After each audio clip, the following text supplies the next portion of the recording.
Hi, I'm Kanaraj. நீங்கள் நம்ம யாரை பற்றி பார்க்க போகிறோம் பார்த்தீங்கன்னா, அமெரிக்காவோட ஜனாதிபதியாக இருந்த ஆபிரகாம் லிங்கனோட ஹிஸ்டரியை பற்றி தான் நீங்கள் பார்க்க போகிறோம். இந்த ஆபிரகாம் லிங்கன் அப்படிங்கிற ஒரு நேமை கேட்டாலே வந்துட்டு உலக மக்களால் இவரை பற்றி ஒரு கருத்து என்ன சொல்லுவாங்கன்னு பார்த்தீங்கன்னா, பொதுவான கருத்து செருப்பு தைக்கிறோட மகன் வந்துட்டு அமெரிக்காவோட ஜனாதிபதி ஆகியிருக்கிறாரு. அவர் தான் வந்துட்டு ஆபிரகாம் லிங்கன் சொல்லுவாங்க.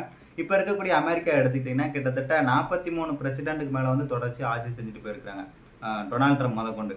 ஆனால் ஆபிரகாம் லிங்கன் மட்டும் ஏன் உலக மக்களால் என்னைய வரைக்கும் பேசப்பட்டு இருக்கக்கூடிய ஒரு பிரசிடெண்டாக இருக்கிறாரு, என்ன பண்ணிட்டாரு அப்படின்னு சொல்லிட்டு கேட்டிங்கன்னா, அமெரிக்காவில் நீக்ரோ மக்கள், அதாவது கருப்பின மக்களை வந்து அடிமையாக வச்சுருந்தாங்க. அந்த அடிமையிலேருந்து அவங்க கருப்பின மக்களுக்கு விடுதலை வாங்கி கொடுத்த ஒருத்தர் தான் இந்த அமெரிக்காவோட பிரசிடென்ட் ஆபிரகாம் லிங்கன். இவர் எப்படி இந்த அளவுக்கு தாழ்த்தப்பட்டதுலேருந்து பிரசிடென்ட் ஆனார் அப்படின்னு சொல்லிட்டு இவரோட ஃபுல் ஹிஸ்டரியை தான் இன்றைக்கி நம்ம பார்க்க போகிறோம். வாங்க வீடியோக்குள்ள போகலாம். வீடியோக்கு வந்து சப்ஸ்கிரைப் பண்ணுங்கள், அப்போ நான் தொடர்ந்து போடுற வீடியோ வந்து உங்களுக்கு வந்து சேரும்.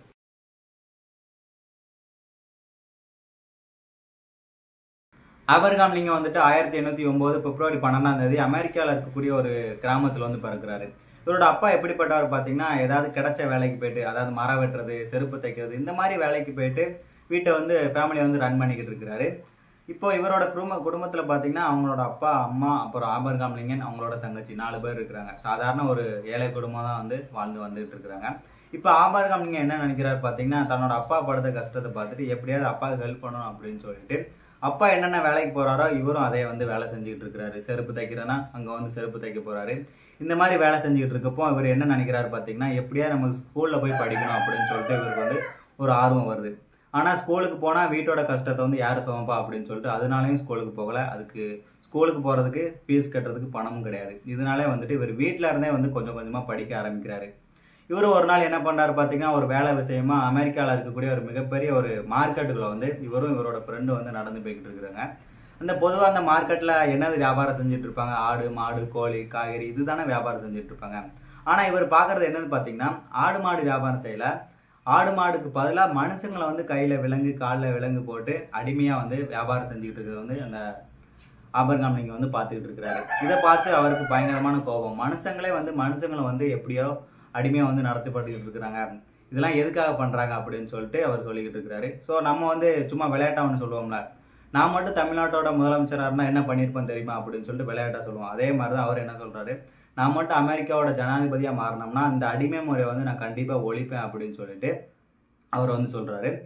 இதுக்கப்புறம் பார்த்தீங்கன்னா, இவருக்கு ஸ்கூலில் படிக்கிறதுக்கு வாய்ப்பு கிடைக்குது. அங்கே வந்துட்டு நம்ம எப்படியாவது லாயருக்கு படிக்கணும் அப்படின்னு சொல்லிட்டு லாயருக்கு படிக்க ஆரம்பிக்கிறாரு. இவர் நினச்ச மாதிரியே வழக்கறிஞராகவும் ஆகுறாரு. வழக்கறிஞர் ஆனதுக்கப்புறம் பார்த்தீங்கன்னா, இவர்கிட்ட வரக்கூடிய கேஸ்லாம் யார் பார்த்தீங்கன்னா, அந்த நீக்ரோ மக்கள் தான், கருப்பின மக்கள் தான் வந்துட்டு வெள்ளையர்கள் வந்து எங்களை கொடுமைப்படுத்துகிறாங்க, எங்கள் இனத்து மக்களை வந்து கொலை செய்கிறாங்க அப்படின்னு சொல்லிட்டு எங்களை எப்படியாவது காப்பாற்றுங்க அப்படின்ட்டு ஆபிரகாம் லிங்கன் வந்து சொல்கிறாங்க. இவர் வந்து பல வழக்கு எடுக்கிறாரு, பல வழக்கில் ஜெயிக்க ஆரம்பிக்கிறாரு. ஆனால் மற்ற வக்கீல்லாம் என்ன பண்ணுறாங்க பார்த்தீங்கன்னா, இந்த கருப்பின மக்களுக்கு சப்போர்ட்டாக வந்து எந்த ஒரு வழக்கு வந்து தொடுக்க மாட்டேங்காங்க.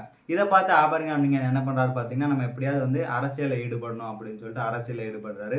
ஒவ்வொரு இடமா போய் கூட்டம் போட்டு பேச ஆரம்பிக்கிறாரு. இவரோட பேச்சை கேட்கறதுக்கு பல லட்சம் மக்கள் வந்து வருவாங்களாம்.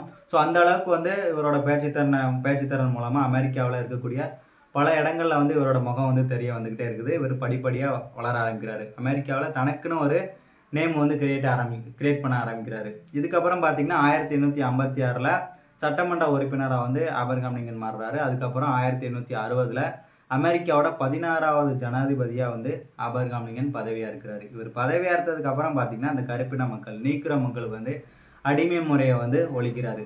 ஃபர்ஸ்ட் இந்த நீக்ரோ மக்கள்னா யாரு, எங்கே உள்ளவங்க, எதுக்காக வந்து அமெரிக்காவுக்கிட்ட எப்படி அடிமை முறையாக வந்தாங்க அப்படின்னு சொல்லிட்டு நம்ம பார்க்கலாம். இந்த நீக்ரோ மக்களோட பூர்வீக நாடு எது பார்த்தீங்கன்னா ஆப்பிரிக்கா. இந்த ஆப்பிரிக்காவில் இருந்து தான் கடத்து வேறப்பட்ட பல லட்சம் மக்கள் வந்து அடிமையாக வந்து அமெரிக்காவில் வந்து விற்றுக்கிட்டு இருக்கிறாங்க. எப்படி இவங்க வந்தாங்க பார்த்தீங்கன்னா, அமெரிக்கா வந்துட்டு பிரிட்டிஷார் கையில் இருந்துச்சு. இந்த பிரிட்டிஷார் கையில் இருக்கப்போ அவங்க என்ன பண்ணியிருக்காங்க பார்த்தீங்கன்னா, ஆப்பிரிக்காவுக்கு போயிருக்கிறாங்க. ஆப்பிரிக்கா போனோன்னா அங்கே வந்துட்டு மக்கள் வந்து பொருளாதாரமற்ற தன்னோட வாழ்வே இழந்து மக்கள் வந்து அங்கே கஷ்டப்பட்டுக்கிட்டு இருக்கிறத பார்த்துட்டு அங்கே இருக்க மக்கள் எல்லாத்தையுமே கூட்டு வராங்க. இங்கே வந்துட்டு நம்ம ஏதாவது ஒரு வேலை கொடுக்கலாம் அமெரிக்காவில் அப்படின்னு சொல்லிட்டு கொஞ்சம் மக்களாக வந்து வந்துக்கிட்டே இருக்காங்க. கொஞ்சம் மக்களாக வந்து கொண்டு வரப்பட்டுக்கிட்டே இருக்கிறாங்க அமெரிக்காவுக்கு. அதுக்கப்புறம் பார்த்தீங்கன்னா, அமெரிக்காவில் சுதந்திரம் அடைஞ்சிருது. இந்த வெள்ளையர்கள் என்ன பண்ணுறாங்க பார்த்தீங்கன்னா, இது ஒரு பிஸ்னஸாகவே மாற்ற ஆரம்பிச்சிருந்தாங்க.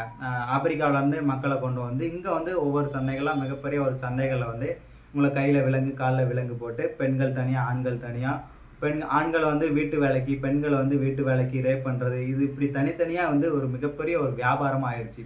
இதை தான் வந்துட்டு என்ன பண்றாரு பார்த்தீங்கன்னா, ஆபிரகாம் லிங்கன் வந்து பார்க்குறாரு சின்ன வயசுல. அப்போ வந்துட்டு என்ன சொல்லியிருக்கிறாரு, நான் எப்படியாவது வந்து பிரசிடென்ட் ஆனால் அந்த அடிமை முறையை ஒழிப்பேன் அப்படின்னு சொல்றாரு. அதே மாதிரி பிரசிடென்ட் ஆகி இந்த அடிமை முறையை ஒழிக்கிறாரு. இப்படிப்பட்ட ஒரு மாமனிதர் தான் இந்த ஆபிரகாம் லிங்கன். இதனாலே பார்த்தீங்கன்னா வரலாற்றில் ஒரு முக்கியமான ஒரு தலைவராக வந்து இந்த ஆபிரகாம் லிங்கன் இருக்கிறாரு. அதுக்கப்புறம் பார்த்தீங்கன்னா அவர் எப்போ இறக்குறாரு பார்த்தீங்கன்னா 1865 வாஷிங்டன்ல இருக்கக்கூடிய ஒரு மிகப்பெரிய ஒரு தியேட்டர்ல வந்து படம் பார்த்துக்கிட்டு இருக்காரு. இவர் படம் பார்த்துக்கிட்டு இருக்கப்போ ஏதோ ஒரு மர்ம நபர் வந்து இவரை நெஞ்சில சுட்டு கொண்டிருந்தாரு. அவர் இறந்தும் போயிருந்தாரு. கடைசியாக செருப்பு தைக்கிறவரோட மகனா பிறந்து அமெரிக்காவோட பிரசிடென்ட் ஆகிருக்கிறாருன்னா எந்த அளவுக்கு அவர் வந்து வலியும் கஷ்டமும் பட்டிருப்பாரு அப்படின்னு சொல்லிட்டு யோசிச்சு பாருங்க. கடைசியாக அவர் வந்து இறந்து போகிறாரு. இப்படிப்பட்ட ஒரு மாமனிதர் வந்து ஆபிரகாம் லிங்கனை பற்றி நீங்கள் என்ன நினைக்கிறீங்க அப்படின்னு சொல்லிட்டு கீழே கமெண்ட் பாக்ஸில் கமெண்ட் பண்ணுங்க. அப்போ நான் தொடர்ந்து போட விட உங்களுக்கு